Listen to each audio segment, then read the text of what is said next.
प्राध्यापक श्रीराम पुजारी, सोलापुरातलं एक विलक्षण व्यक्तिमत्व. सोलापूरची ओळख खरं तर गिरणगाव म्हणूनच, पण या गिरणगावानंच स्वातंत्र्यापूर्वी 3 दिवसांचं स्वातंत्र्य उपभोगलं.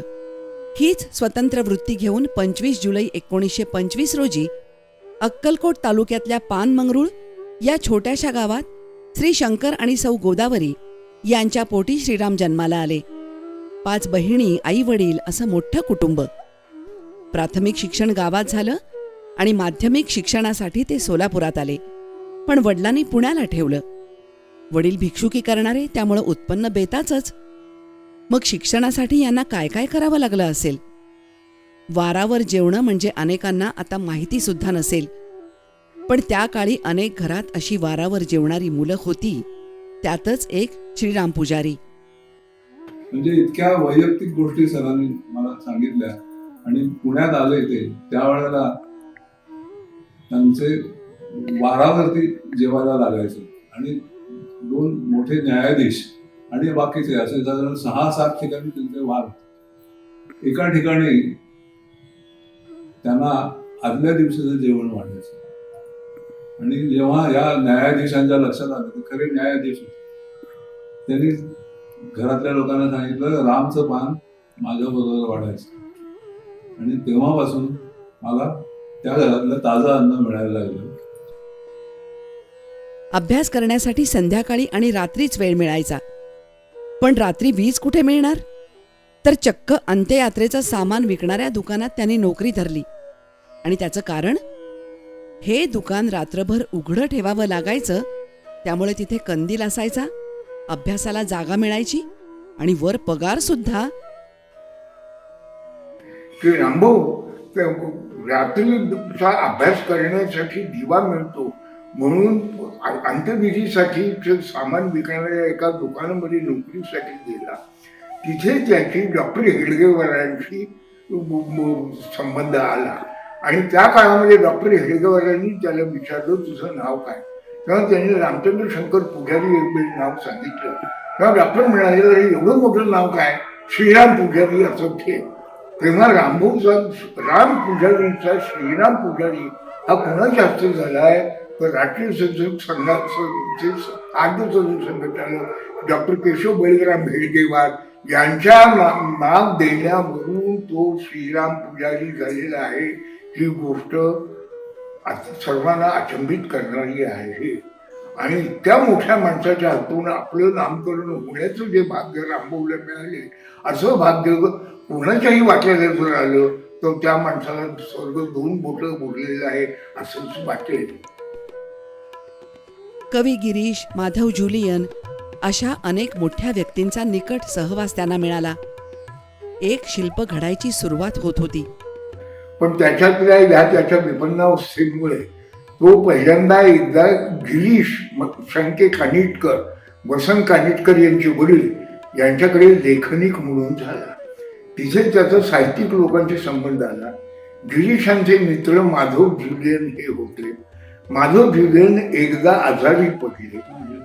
माधव जुलियनांनी आपल्या सर्वांना परिचित असलेली मराठी असे मायबोली ही सुप्रसिद्ध कविता लिहिलेली आहे.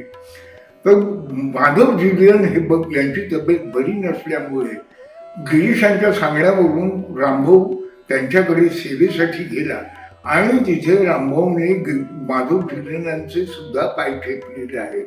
म्हणजे रामभाऊच्या विपन्न किंवा कठीण असलेल्या सांपत्तिक परिस्थितीने त्याला इतर अतिशय मोठमोठ्या लोकांच्या संपर्कामध्ये आणून दिलेले आहे. उत्तम वक्तृत्व, हजरजबाबीपणा आणि स्मरणशक्ती यांच्या पाठबळावर त्यांनी शाळेत असताना अनेक वक्तृत्व स्पर्धा जिंकल्या. त्यांचं वक्तृत्व हे अतिशय वरच्या दर्जाचं असल्यामुळे त्यांना ते प्राइज मिळालेलं होतं. कारण त्या स्पर्धेमध्ये एक ठरलेल्या वेळेचा विषय असायचा आणि एक आयत्या वेळेचा विषय असायचा. त्यामुळे आयत्या वेळेच्या विषयावरती सुद्धा बोलण्याचं प्रावीण्य असणं जरूर असायचं आणि ते त्यांनी सक्सेसफुली मिळवलेलं असल्यामुळे त्यांच्यामध्ये एक वक्तृत्वाची कपॅसिटी खूप चांगली आहे हे त्याच वेळेला माझ्या नजरेला आलं. त्यांनी ह्या वक्तृत्वाच्या स्पर्धेत स्वतः भाग घेतला असं नाही, तर त्यांनी आपल्या चाळीमध्ये म्हणजे माणिकचंद चाळीमध्ये राहत असत, त्या माणिकचंद चाळीमधल्या अनेक मुलांना या तऱ्हेच्या स्पर्धेसाठी शिकवून तयार केलं आणि ते त्यातली काही मुलं पुढे चांगल्यापैकी वक्तृत्वाच्या स्पर्धांमधनं आपलं नाव राखून राहिले. महाविद्यालयीन शिक्षण पूर्ण झाल्यावर इतरत्र मिळणाऱ्या नोकऱ्या न स्वीकारता शिक्षक म्हणूनच काम करायचं असा निश्चय करून श्रीराम पुजारी यांनी सोलापुरातल्या हरिभाई देवकरण प्रशालेत प्रवेश केला. जवळजवळ 70 वर्ष झाली या गोष्टीला. तो दिवस मला अजूनही आठवतो. मी हरिभाई शाळेमध्ये 8वी C या वर्गात होतो आणि त्या घंट्यावरचा आमचा वर्ग होता आणि एक ग्रस्त धोतर, चॉकलेटी कोट आणि काळी टोपी अशा वेशामध्ये आमच्या वर्गावर आले शिक्षक म्हणून. आणि ती पुजारी सरांना त्यांना बघितल्याने मी पहिली त्याची मूर्ती. आणि त्यांनी आम्हाला सांगितलं की मी तुमचा क्लास टीचर आहे आणि तुम्हाला मराठी शिकवणार आहे. ही त्यांनी सुरुवात केली, आम्हाला सांगितलं. आणि नंतर आमची त्यांच्या अनेक गोष्टींचा आम्हाला हळूहळू माहिती होऊ लागली. मला अजूनही आठवते की त्यांनी जी कविता कुसुमाग्रजांची आम्हाला पृथ्वीचं प्रेमगीत शिकवली ती मी जन्मात कधी विसरणार नाही. त्याच वेळेला त्यांनी एक नवीन उपक्रम चालू केला आमच्या वर्गामध्ये की दर आठवड्याला एक कविता शिकवायची, लिहून द्यायची आणि नंतर ती म्हणून घ्यायची आणि ती पाठ करायला लावायची. आणि अशा तऱ्हेने दर आठवड्याला एक कविताचं एक छोटीशी वही तयार करायला लावली होती आणि त्याला त्यांनी नाव दिलं होतं सुवर्णनिधी. त्या सुवर्णनिधीतले अनेक कविता मला आजही तोंडपाठ आहेत. मराठी भाषेवर अपरंपार प्रेम, कविता, संगीत, क्रीडा अशा आयुष्य व्यापून टाकणाऱ्या गोष्टींबद्दल मनस्वी आस्था. त्यामुळे या गोष्टी विद्यार्थी दशेतच मुलांना मिळाल्या पाहिजेत असं त्यांना वाटायचं. त्यामुळंच की काय, पण ते ज्या वर्गाचे शाळेत असताना वर्ग शिक्षक होते त्या विद्यार्थ्यांनी 50 वर्षांनंतर स्वतःच्या तुकडीची 61 साजरी करताना आवर्जून सरांना आमंत्रित केलं. पण खरं आश्चर्य तर त्या पुढेच आहे. व्यासपीठावर आल्यावर इतक्या वर्षांनी आपल्या विद्यार्थ्यांना भेटल्यावर त्यांनी हातात कॅटलॉग, कागद असं काहीही नसताना प्रत्येकाचं नाव घेऊन त्यांची स्वभाव वैशिष्ट्ये सांगून बॉलपेन आणि गुलाब पुष्प देऊन त्यांना त्यांच्या 61च्या शुभेच्छा दिल्या. आणि या विद्यार्थ्यांमध्ये कोण कोण होतं? Doctor Jabbar Patel, doctor Prakash Joshi, doctor Shyam Toshniwal अशी अनेक दिग्गज नावं.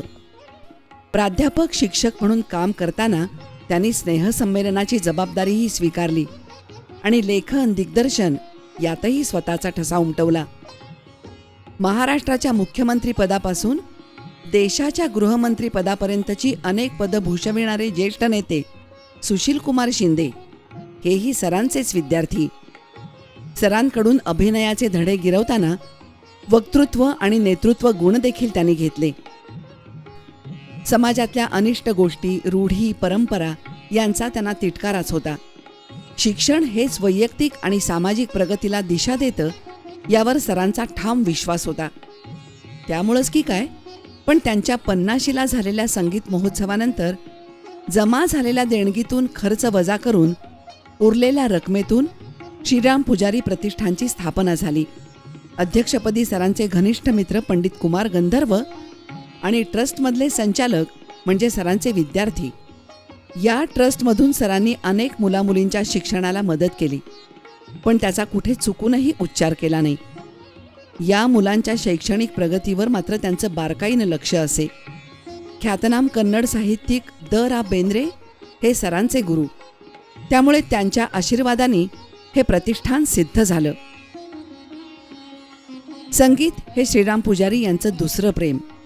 आयुष्यभर ते संगीतात रमले आणि शास्त्रीय संगीत सर्वांपर्यंत पोहोचवण्याचा त्यांनी ध्यास घेतला.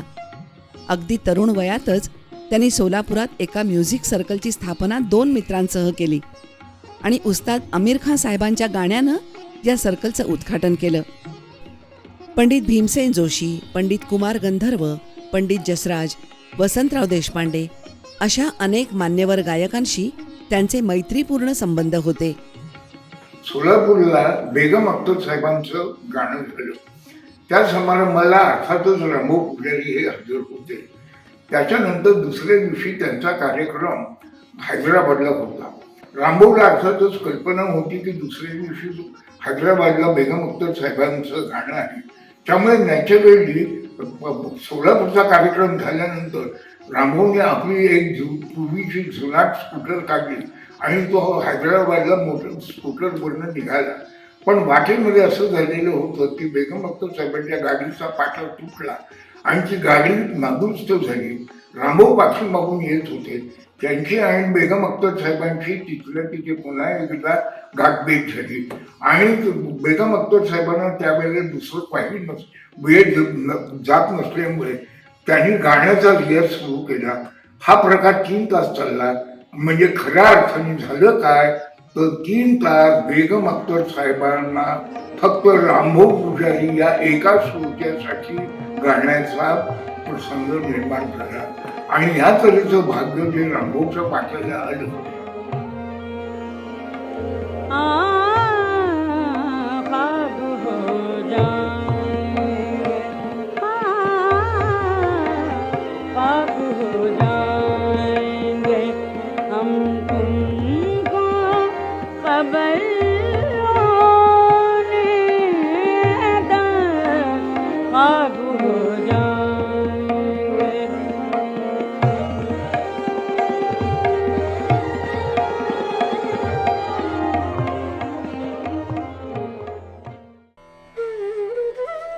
सरांची भ्रमंती, गाणं ऐकण्यासाठी केलेला सततचा प्रवास हा स्वतःच्या प्रकृतीकडे दुर्लक्ष करून ते करायचे. रामभाऊला अतिशय ॲक्यूट डायबिटीस होता. म्हणजे तो इतर लोकांना जर झाला तर ते अत्यंत चिंताग्रस्त झाले असते. पण तो चिंताग्रस्त होणे हा रामभाऊचा स्वभाव नव्हता. रामभाऊला इतका डायबिटीस आहे याची चिंता त्याचा डॉक्टर विद्यार्थी प्रकाश जोशी याला जास्त असायची आणि रामभाऊने त्याची कधीही क्षती बाळगली नाही. रामभाऊच्या या डायबिटीस बद्दल एकदा त्याचं आणि माझं थोडंसं मी भीत सब्जेक्ट ओपन केल्यामुळे थोडंसं बोलणं झालं. प्रसंग असा होता की रामभाऊच्या घरी आम्ही दोघं जेवायला बसलो होतो आणि मी रामभाऊला म्हटलं, रामभाऊ एवढा डायबिटीस आहे, तू अशा तऱ्हेने प्रवास करून कुमारकडे वगैरे देवासला जातोस, कसं काय तू मॅनेज करतोस? तर त्यावेळेला मला रामभाऊ काय म्हणाला, हे मी आयुष्यभर जो जे बोलला ते आयुष्यभर मी विसरणार नाही आणि मी मुद्दाम लोकांसाठी म्हणून हे सांगताय की रामभाऊ त्यावेळेला जगताना मला म्हणाला, समोरच्या खुंटीवर टांगलेली पिशवी पाहिलीस? मी म्हटलं हो. तो म्हणाला, माझा डायबिटीस मी त्या पिशवीमध्ये टाकून ठेवलेला आहे आणि मग मी माझा मनसोक्त माझ्या व्यवहारासाठी इकडे तिकडे जेवढं फिरायचं तेवढं फिरत असतो. पद्मभूषण पु ल देशपांडे, विंदा करंदीकर, मंगेश पाडगावकर, वसंत बापट, रणजित देसाई, राणा पवार, डॉक्टर निर्मलकुमार फडकुले हे सगळे सरांचे स्नेही.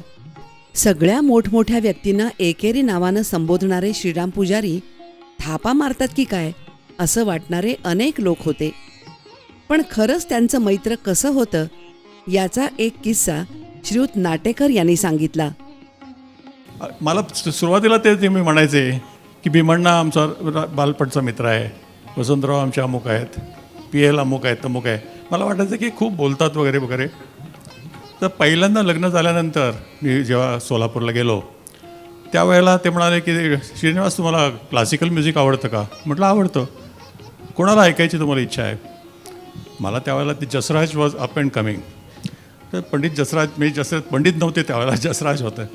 ते जसराज ऐकलं होतं मी आणि मला आवडायचं. त्यांनी लगेच फोन उचलला, अरे जसराज, सांगली आहे तिथं जायचं आहे. सांगली हे गावसुद्धा त्यावेळेला फार लोकांना माहिती नव्हतं. सांगलीला जायचं आहे आणि तिथे संगीत साधना म्हणून, ही 70 सालची गोष्ट आहे, लक्षात घ्या. सरांच्या 50शीला पुलंना उपस्थित राहता आलं नाही, पण त्यांनी स्वतः हार्मोनियम वाजवून ती कॅसेट सरांना भेट म्हणून पाठवली आणि आपल्या शुभेच्छा दिल्या.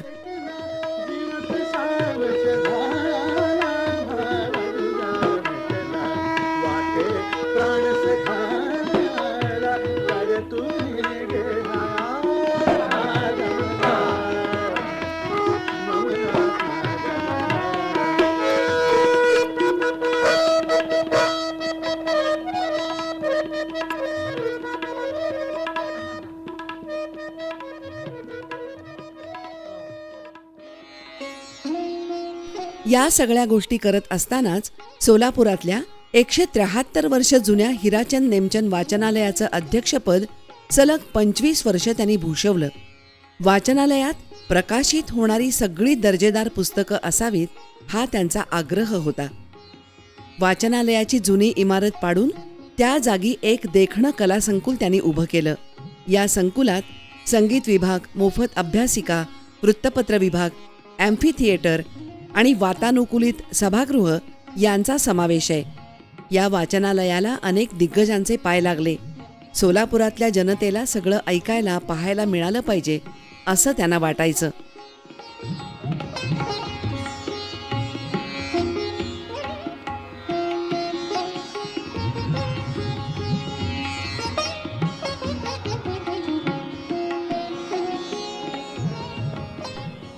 एका ठिकाणी एका दिवसापेक्षा ते जास्त राहत नसत. त्यामुळेच पंडित कुमार गंधर्व यांनी त्यांच्यावर आये हो रहियो अशी मालकंस रागातली बंदिश रचली. याबद्दल कुमारांच्या पत्नी वसुंधराताई यांनी जेव्हा माहिती दिली तेव्हाच ते सगळ्यांना समजलं. ही बंदिश वसुंधराताईंनी स्वतः सादर केली. ही गोष्ट सोलापूरकरांसाठी अभिमानाची तर आहेच, पण त्यांच्या मैत्रीची साक्ष देणारी ही आहे.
पंडित कुमार गंधर्व यांच्या मृत्यूनंतर पुजारी सरांना अतीव दुःख झालं. ते म्हणत, कुमार आणि भीमसेन हे माझे 2 डोळे आहेत. आता मी एका डोळ्यानं आंधळा झालोय. त्यांनी आपलं दुःख आपल्या कवितेतूनही व्यक्त केलं. स्नेहाचा लामण दिवा हातात देऊन तू दूर दूर निघून गेलास. तुझ्या प्रकाशानं आम्ही न्हावून निघालो. किती वर्ष झाली तरी उरात शोक बोलतच राहिला. तू असा तू तसा, पण आंधळ्यांना हत्ती सापडलाच नाही आणि आंधळ्यांची संख्या वाढतेच आहे. किनारे किनारेची नैया आता थोडीफार डगमगू लागलीय. पहिल्या दिवसापासून तू लावलेलं प्रकाशाचं झाड आता थोडंफार झगमगू लागलंय. हे श्रेय तुझंच आहे, हे श्रेय तुझंच आहे. आठवणींची रांग बुजता बुझत नाही अमर्याद मित्रा. मन सुमरत निसदिन तुमरो नाम. या विलक्षण व्यक्तिमत्वाला आयुष्यभर त्यांचे राग, लोभ, प्रेम, लहरी यांच्यासकट सांभाळणं सोपं नव्हतं. पण हे सगळं सुहासिनी पुजारी यांनी नावाला जागून अगदी सहज आणि हसत मुखानं केलं. रात्री अपरात्री घरी येणारे पाहुणे, त्यांच्या लहरी, आवडीनिवडी, पथ्य असं सगळं स्वतःची नोकरी सांभाळून त्यांनी केलं. रामभाऊनी जर आयुष्यामध्ये काही मिळवलं असेल तर मित्रसंग्रह आणि ग्रंथसंग्रह. त्यांच्या घरी पाहुण्यांच्यासाठी लावलेलं तोरण मी कधीही चुकलेलं बघितलेलं नाही. आणि या वहिनीनी हा त्यांचा आडवा पदर आम्ही त्यांना कधीही काढू दिला नाही, कधी विश्रांतीच दिली नाही. सरांनी न बोलता आपल्या वागण्यातून दिलेले संस्कार किती महत्वाचे होते हे आत्ता समजलं, अशी भावना त्यांची मानसकन्या ललिता दातार यांनी व्यक्त केली. म्हणजे आनंद घ्यायचा तो असा एकट्याने वगैरे नव्हता, ही पद्धतच नव्हती. छोट्या छोट्या गोष्टीत त्यांनी आम्हाला आनंद घ्यायला शिकवलं. अत्यंत परखड होते माझे वडील. ते बोलायचे म्हणजे काय माहिती आहे का, फक्त क्वालिटी टाईम मला द्यायची. म्हणजे रात्री झोपले की ते दमलेले असायचे तेव्हा पाय दाबायचा कार्यक्रम मी, आणि त्यांच्या छातीवर आमचा मोत्या, असा एक खूप छान सीन आमच्या घरात असायचा. आणि माझा लहानपणाबद्दल जर सांगायचं तर पुजारीबाई ही माझी वडील होती आणि पुजारी सर हे माझी आई होती. नात्यामध्ये वडिलकी होती, पण ते हळवं मन होतं.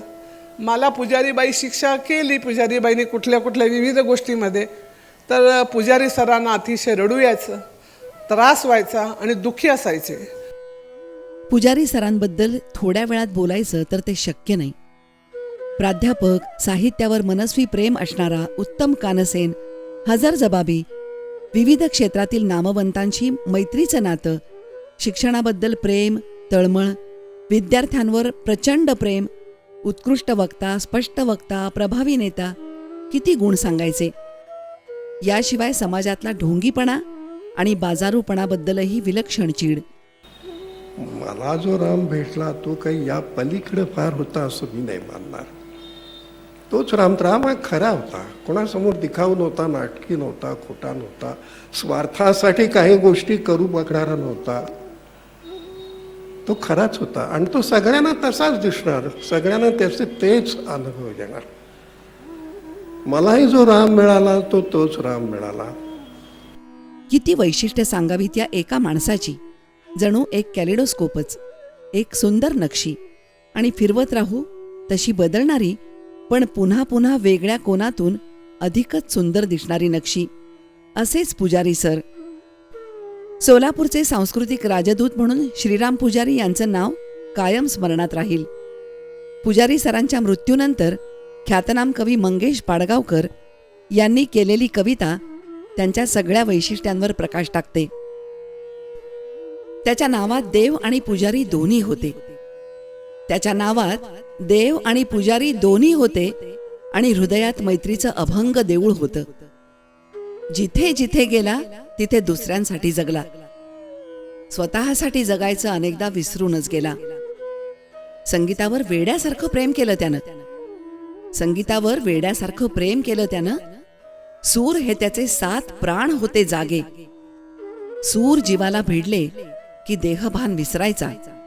सूर त्याची पूजा होती, सूर त्याचा मोक्ष होता. पंढरीच्या विठोबाचं त्याचं अस्सल काळेपण, पंढरीच्या विठोबाचं त्याचं अस्सल काळेपण, पंढरीच्या विठूचीच उरी त्याच्या माया होती. रखुमाई सुहासिनी सखी त्याच्या आयुष्याची, रखुमाई सुहासिनी सखी त्याच्या आयुष्याची, विठोबा रखुमाई यांचं देऊळ घर त्याचं. कुठलाही विद्यार्थी रीता कधीच गेला नाही. कुठलाही विद्यार्थी रीता कधीच गेला नाही. निर्जीव दगडविटांच्या त्यानं जित्या संस्था केल्या. मदतीचा हात कधीच मागं घेतला नाही. खिशातले चणे सुद्धा धनाढ्यांना लाजवणारे. द्वारकेचा श्याम तसा हा सोलापूरचा राम. द्वारकेचा श्याम तसा हा सोलापूरचा राम. त्याची आठवण हेच आमच्या मनातलं देऊळ. त्याची आठवण हेच आमच्या मनातलं देऊळ.